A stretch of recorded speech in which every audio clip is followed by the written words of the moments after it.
Welcome to Novel Update. Semuanya melotot dengan galak. Bahkan 3 orang ahli dari keluarga Oscario segera melompat kering. Salah satunya menegur, "Siapa kamu? Berani sekali kamu bertindak lancang di kediaman ini."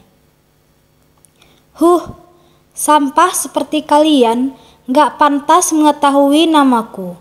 Cepat suruh Terry naik untuk terima tantanganku, timpal pria berpakaian hijau itu dengan ekspresi sombong. Siapa orang ini? Sombong sekali dia. Nyalinya benar-benar besar.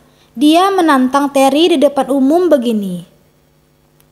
Demi dikenal semua orang, dia sampai mengorbankan nyawanya sendiri. Semua orang yang berada di ring tidak bisa menahan diri untuk bersikap saat melihat pria angkuh itu. Kamu harus mengalahkan kami dulu kalau ingin melawan Tuan Terry. Ketiga ahli bela diri itu segera menghunuskan pedang mereka. Karena kalian ingin mati, aku tentu akan mengabulkan permintaan kalian. Pria berpakaian hijau itu sontak mengayunkan tombaknya, lalu menerjang ke depan. Serangnya benar-benar dahsyat dan cepat, membuat orang tidak bisa menghindar. Tidak berselang lama, dia sudah tiba di hadapan salah seorang ahli bela diri keluarga Oscario. Ekspresi ahli itu seketika berubah. Dia buru-buru mengangkat pedang yang memangadang. Tombak pun mengenai pedang, lalu membelah pedang tersebut menjadi 2 bagian. Saat berikutnya, tombak itu menebus perut ahli tersebut. Sebelum orang-orang sempat bereaksi, pria berpakaian hijau itu mengayunkan tombaknya lagi untuk melemparkan ahli itu ke bagian ring. Sesudah mengalahkan salah satu musuhnya, pria itu tidak berhenti begitu saja. Dia kembali menikam dan mengayunkan tombaknya sehingga 2 ahli lainnya juga terhempas. Seluruh proses bahkan tidak memakan waktu yang lama. Hanya dalam beberapa detik, ketiga ahli itu sudah tak berdaya dibuatnya. Gila, para penonton yang berada di bawah ring langsung gempar. Tidak ada yang menyangka bahwa pria berpakaian hijau itu akan begitu kuat. Ketiga ahli keluarga Oscario itu bukanlah pesilat biasa, namun pria ini berhasil mengalahkan mereka sendirian, bahkan menyelesaikan pertarungan semudah membalikkan telapak tangan. Jelas, dia pasti memiliki kemampuan yang tidak biasa. "Siapa lagi yang ingin melawanku?" seru pria berpakaian hijau itu sambil mengangkat tombaknya dan menunjuk ke sekeliling. Karismanya tampak sangat kuat. "Maju!" Beberapa ahli keluarga Oscario yang merasa tidak puas segera melompat ke atas ring. Kali ini mereka menjadi pihak yang menyerang duluan. Melihat ini, pria itu sama sekali tidak takut. Dia mengangkat tombaknya, lalu menyerang semua ahli itu dengan cepat dan kejam. Dalam waktu kurang dari 10 detik, para ahli yang naik ke punggung barusan telah terkapar di bawah. Semua orang hanya bisa tercengang melihat adegan ini. Sekuat dan teknik pria ini sungguh hebat. "Siapa lagi?" Si pria berpakaian hijau mengentakkan tombaknya ke lantai dan memancarkan aura yang makin kuat. Kemudian dia melanjutkan, "Apa pesilat Digimon selemah ini?" Begitu ucapan ini dilontarkan, seluruh arena bela diri sontak gempar. Para pesilat yang hanya datang untuk menonton menjadi murka. Sombong sekali bocah ini. Siapa yang bersedia maju untuk memberinya pelajaran? Sialan, aku gak tahan lagi. Cepat ambilkan pedangku kemari. Berani sekali dia meremehkan seni bela diri Jiman. Aku akan memberinya pelajaran. Tidak masalah jika pria ini hanya menantang keluarga Oscario. Semua orang tentu akan menontonnya dengan seru. Bahkan akan bertepuk tangan untuk menyemangati. Namun tindakan pria ini yang menantang seluruh pesilat Jiman benar-benar sombong. Itu sebabnya mereka semua tidak bisa hanya duduk diam. Para pesilat maju untuk menantang pria berpakaian hijau itu.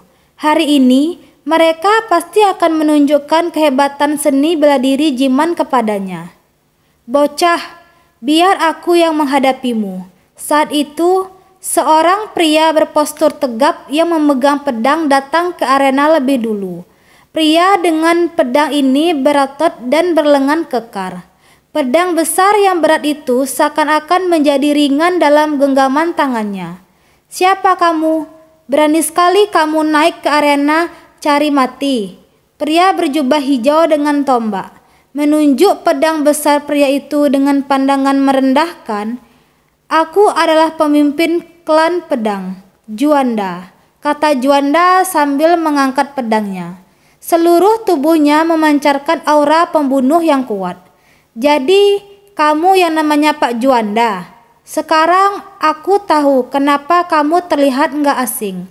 Klan pedang memiliki reputasi yang baik di dunia persilatan. Pedang memiliki Pak Juanda sangat kuat hingga mampu membelah batu dan logam. Kekuatannya itu juga sangat luar biasa.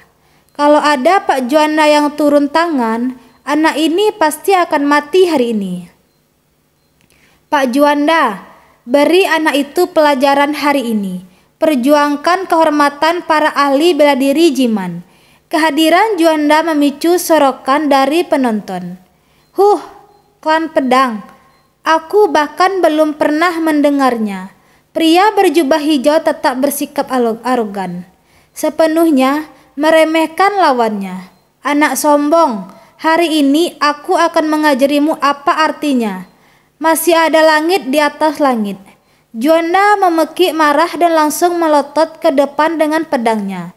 Ujung pedangnya yang tajam meninggalkan bekas yang dalam di permukaan arena. Begitu Juanda mendekat, dia mengangkat pedangnya dan meluncurkan serangan keras ke arah pria berjubah biru. Swiss! Pedangnya membelah udara, mengeluarkan suara deru angin yang tajam. Jika serangan ini menimpa seseorang, orang itu pasti akan langsung terbelah dua. Nggak tahu diri, pria berjubah biru tidak menghindar. Dia hanya menahan serangan itu dengan satu tangan dan menusukkan tombaknya. Ujung tombak dan pedang mereka bertabrakan, sehingga menghasilkan dentingan yang kuat. Klang! Seiring dengan suara tersebut, pedang besar milik Juanda langsung terlempar. Gaya tolakan yang luar biasa membuatnya terhuyung mundur, hingga tak mampu berdiri dengan stabil. Sebelum Juanda bisa bereaksi, pria berjubah hijau itu kembali menusukkan tombaknya. Kali ini tombak itu menusuk bahu Juanda dan menghempaskannya dari arena. Hanya dalam 2 gerakan, Juanda sang pemimpin klan pedang telah mengalami kekalahan kelak. Mustahil, anak ini kuat sekali, bahkan Pak Juanda saja bukan lawannya. Melihat adegan ini, penonton tak kuasa merasa kaget. Juanda adalah ahli bela diri terkenal di dunia persilatan, terutama dengan pedang besarnya yang tak tertandingi. Namun hari ini, dia jatuh di tangan seorang pemuda. Lemah sekali, pria berjubah hijau mengerutu. Apa semua ahli bela diri di Jiman selemah ini? Sombong, akan kuberi pelajaran hari ini. Tiba-tiba seorang pria tua melompat dari kerumunan. Pria tua itu memegang 2 pisau. Gerakannya sangat ringan. Dia segera menyerang pria berjubah hijau begitu melangkah ke atas arena. Bruk, 3 detik kemudian, pria tua dengan 2 pisau itu langsung dihempaskan oleh tombak pria berjubah hijau. Seketika darah segar memercik kemana-mana. Penonton sekali lagi tercengang. Kekalahan ini terjadi terlalu cepat, bukan? Semua orang minggir. Biarkan aku melawannya. Aku juga. Sial, aku akan melawannya. Semakin banyak orang mulai menantang pria di atas arena. Di satu sisi mereka sangat marah. Di sisi lain mereka ingin mempertahankan martabat para ahli bela diri. Namun dari sekian banyak penantang, Tidak ada satupun yang bisa melawan pria berjubah hijau itu. Sebagian besar lawannya langsung tertusuk tombaknya begitu mereka melangkah ke atas arena. Mereka kalah telak. Saat pertarungan berlanjut, penonton di bawah mulai terdiam. Keriuhan sebelumnya telah menghilang, diganti oleh rasa kaget dan serius. Jika hanya mengalahkan satu orang, mungkin masih bisa dikatakan sebagai keberuntungan. Namun mengalahkan puluhan ahli bela diri secara berturut-turut menandakan bahwa pria ini memang kuat. Hanya saja dengan kekuatannya sendiri, pria berjubah hijau itu berhasil mengemparkan kerumunan tersebut. Dia membuat banyak praktisi bela diri di tempat itu merasa kagum. Siapa sebenarnya pria ini? Kenapa dia kuat sekali? Mengenakan jubah hijau, mahir menggunakan tombak. Jangan-jangan ini adalah pendekar hijau yang baru-baru ini terkenal dunia persilatan. Kabarnya dia selalu mencari penantang kemana-mana. Apa itu benar-benar orangnya? Kabarnya dia bahkan mengalahkan Fuad yang menduduki peringkat 20 besar di peringkat langit. Monster seperti apa yang bahkan bisa mengalahkan Fuad?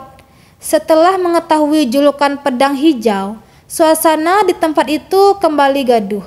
Pendekar hijau baru-baru ini membuat kehebohan besar dengan mengalahkan banyak ahli, terutama setelah mengalahkan Fuad.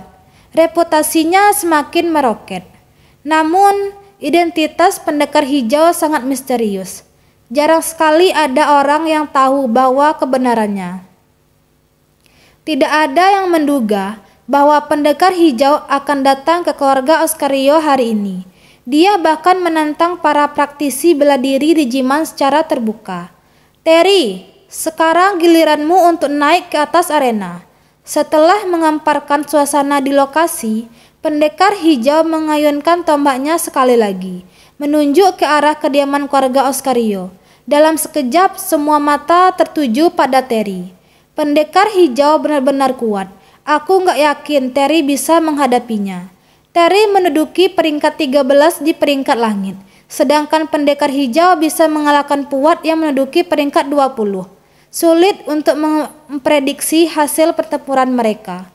Sepertinya Terry bertemu dengan lawan yang sebanding hari ini. Semua orang mulai berbisik dengan ragu-ragu. Kenapa? Nggak berani menerima tantangan?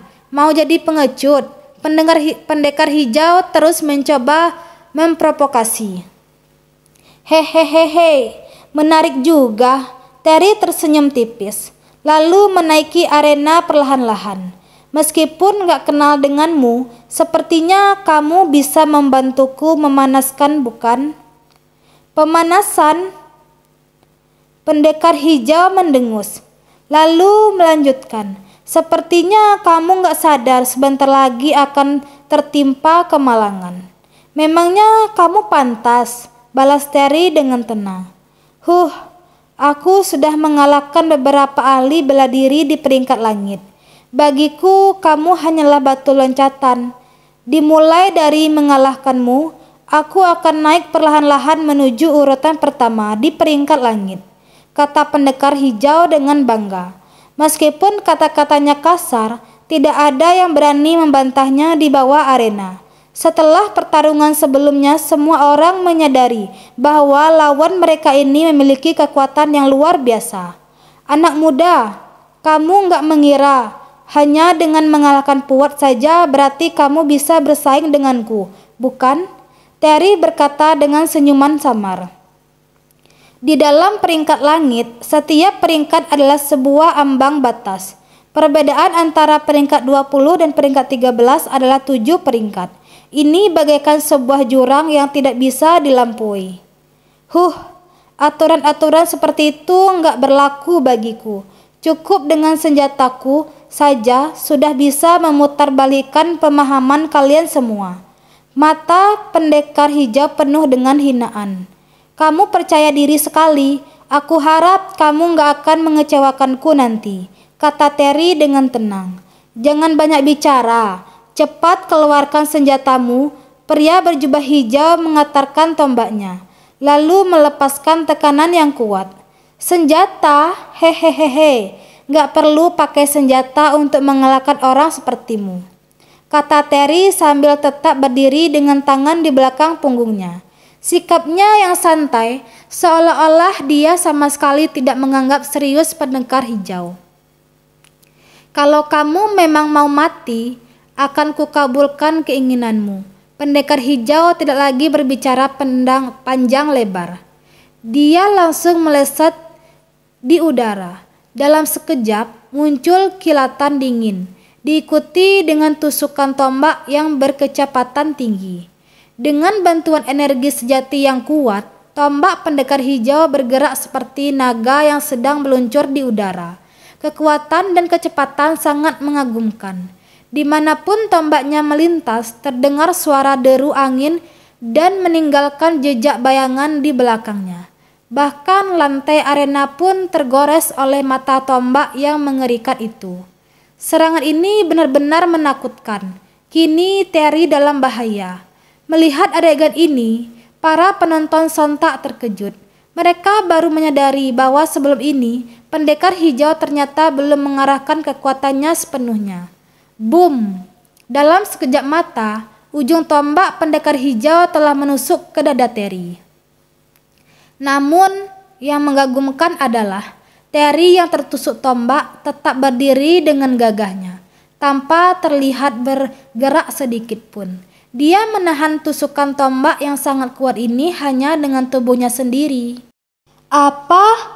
Menyaksikan adegan ini, ekspresi semua orang langsung berubah drastis. Mereka membelakkan mata dengan terkejut.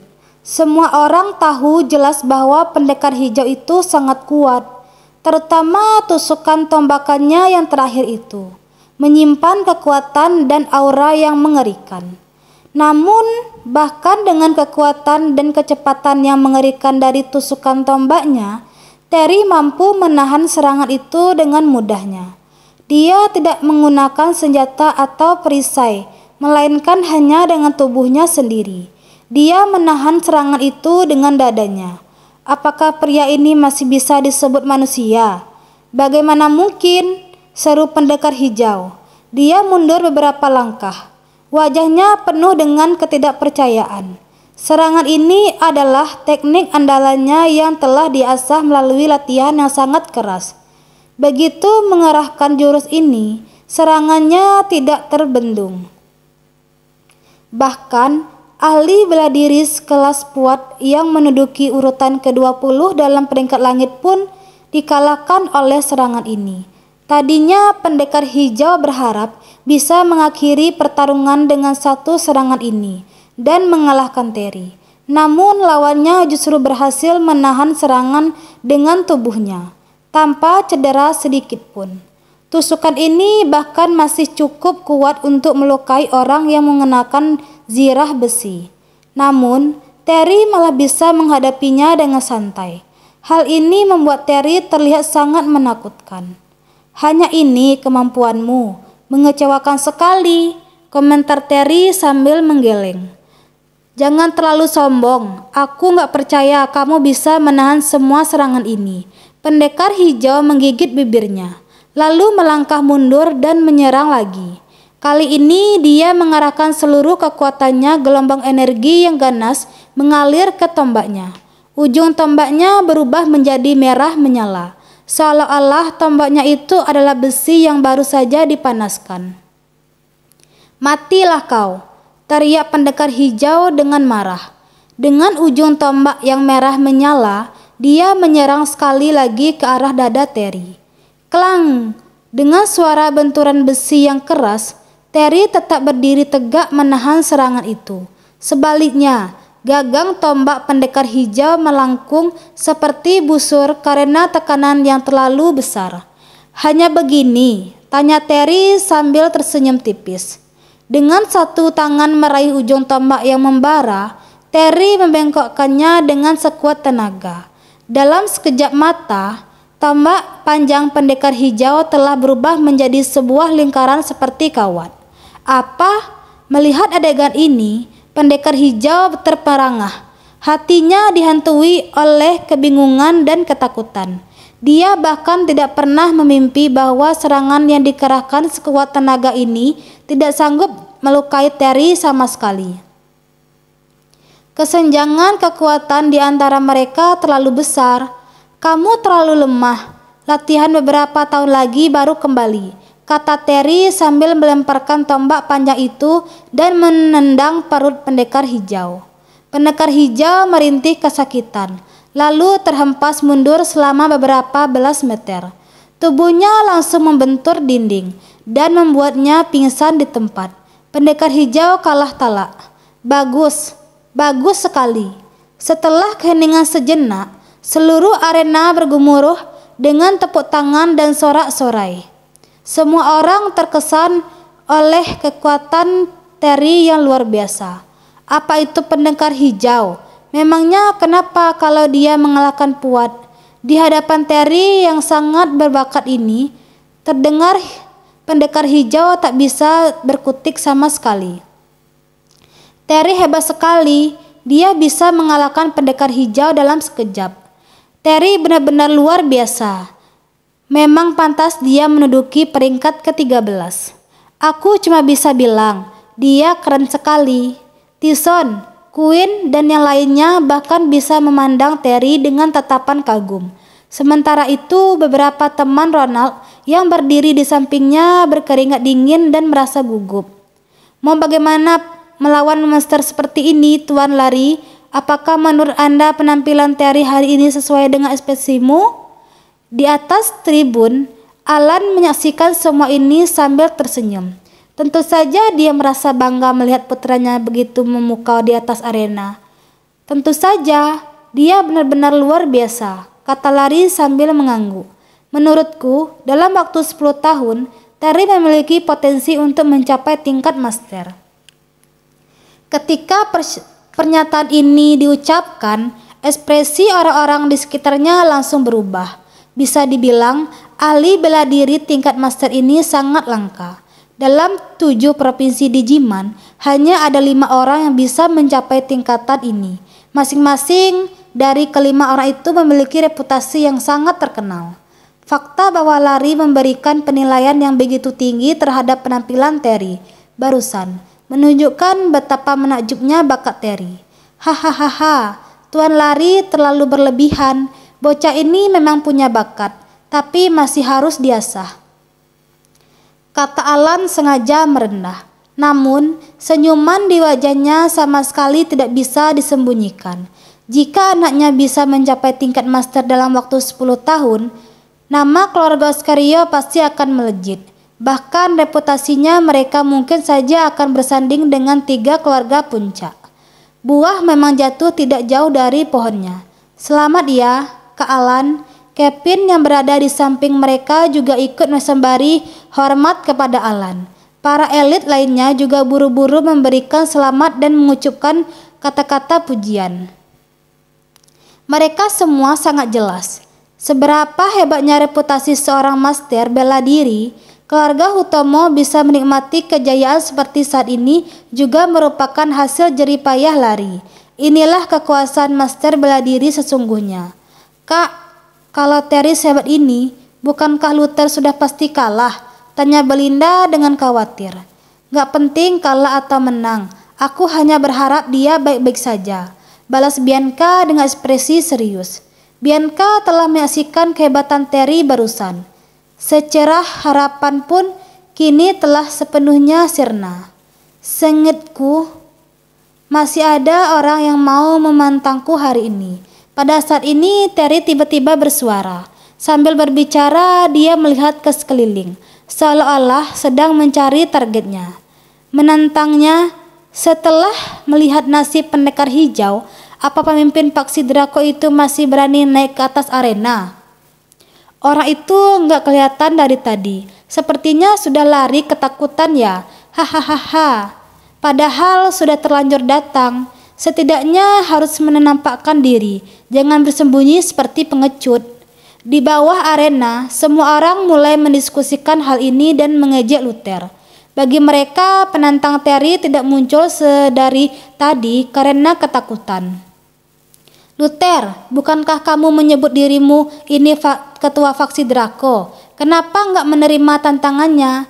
Pada saat ini, Tyson tiba-tiba menoleh pada Luther dan tersenyum mengejek.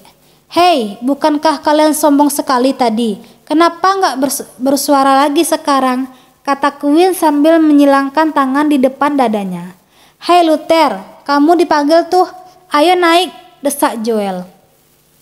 Memangnya apa urusan kalian kalau ketua kami nggak naik ke arena? Bentak Ronald sambil melotot. Hehehehe, berani bersikap sombong, tapi nggak berani naik ke arena. Ternyata kalian cuma bisa begitu ya, memalukan, ejek Joel. Berani-beraninya menyamar jadi ketua faksi Draco, nggak bercermin dulu, sindir Quinn. Luther, jangan-jangan kamu ketakutan? Di mana nyalimu tadi? Di mana harga dirimu? Timpal Tyson dengan nada aneh. Sengaja mau memprovokasiku ya? Baiklah, aku kabulkan permintaan kalian. Luther mengguguk, lalu berjalan ke arena perlahan-lahan. Loh, bocah ini serius mau naik ke arena? Quinn tertegun sejenak. Hehehehe, dia itu cuma berlagak. Lihat saja, setelah masuk ke kerumunan nanti, dia pasti akan melarikan diri. Balas Tyson dengan tak acuh. Benar, kalau dia berani naik ke arena untuk menantang Terry, aku akan makan kotoran sambil jungkir balik, kata Joel sambil tertawa terbahak-bahak. Namun di tengah suara tawa tersebut, wajah mereka tiba-tiba menjadi kaku, sebab mereka melihat Luther ternyata benar-benar naik ke arena. Thanks for watching.